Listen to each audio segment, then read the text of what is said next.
Le président chinois. Bon les gars, écoutez, c'est la fin de cette vidéo qui est importante. Je vais décortiquer ça après, on va quitter ici en même temps. Rencontre au Grand Palais du Peuple, l'élévation des relations sino-africaines au niveau de partenariat stratégique global. Paul Biya, qui est arrivé mercredi à Beijing à 9h35, est dans la capitale chinoise pour participer au sommet 2024 du sommet sur la coopération sino-africaine. L'événement de 3 jours est prévu de mercredi à vendredi.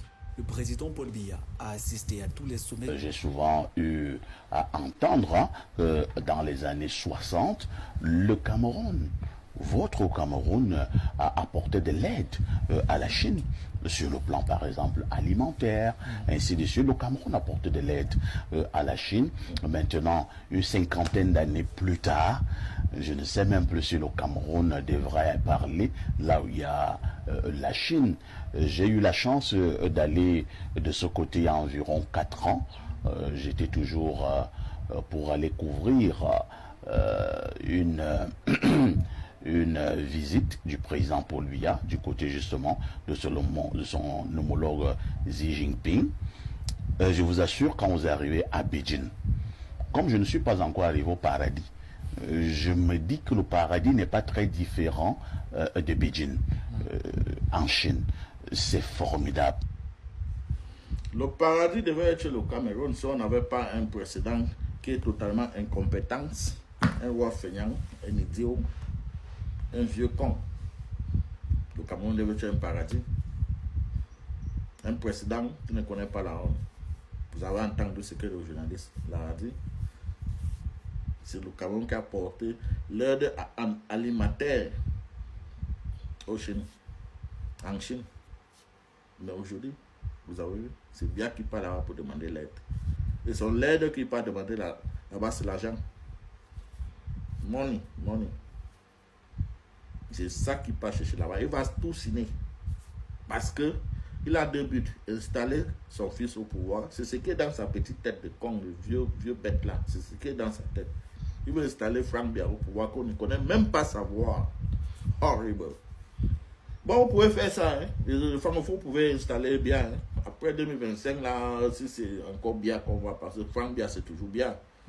Si vous voulez même installer même Brenda Biya, il n'y a pas de problème. Après 2025, s'il y a encore Biya au pouvoir, on va sauf que se séparer.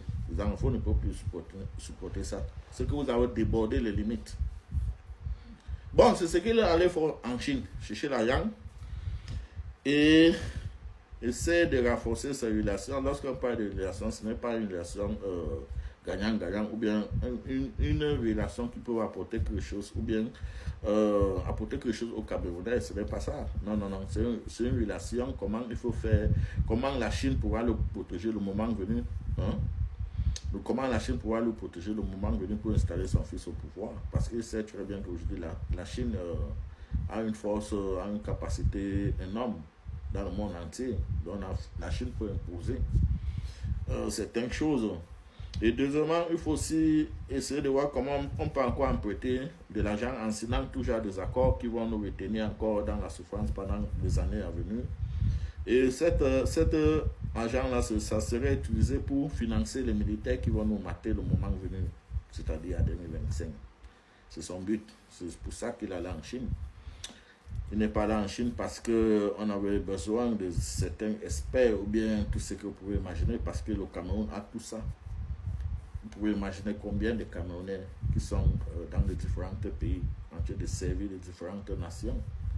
Lorsque vous parvenez partout ici dans le monde entier, vous allez retrouver les Camerounais qui sont experts dans tout. Les docteurs, tout ce que vous pouvez imaginer. Mais pendant 43 ans au pays, au Cameroun, qu'est-ce que Biya nous a apporté? La haine, la division. On a mis tous les Camerounais qui sont vraiment compétents, on les a tous mis en exil. Parce qu'on a besoin, Biya a toujours besoin de médiocres, de menteurs, de manipulateurs, ceux qui sont prêts à détruire le Cameroun, c'est son but. Donc tous ceux qui sont compétents, qui veulent être droits et travailler pour le bien-être des Camerounais, Biya les a tous chassés. D'ailleurs de ça, ne pensez pas qu'il y a une autre chose. Non, non. C'est la personne qui pense qu'après 42 ans, Biya est encore rentré en Chine dans un sommet. Il est allé en Chine pour un sommet.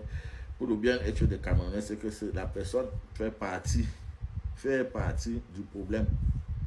des Camerounais. Et la personne doit être chicotée. Ok? C'est de ça qu'il s'agit. Parce que lorsqu'on parle de quelqu'un qui veut, qui allait dans un sommet parce que il veut renforcer ou bien, je ne sais pas, avoir une relation gagnant-gagnant ou bien une relation qui peut apporter quelque chose au Cameroun, on doit d'abord regarder ce qu'il a fait avant. Bon, quelqu'un comme bien qui a fait 43 ans pour voir, qu'est-ce qu'il a fait pendant les 43 ans?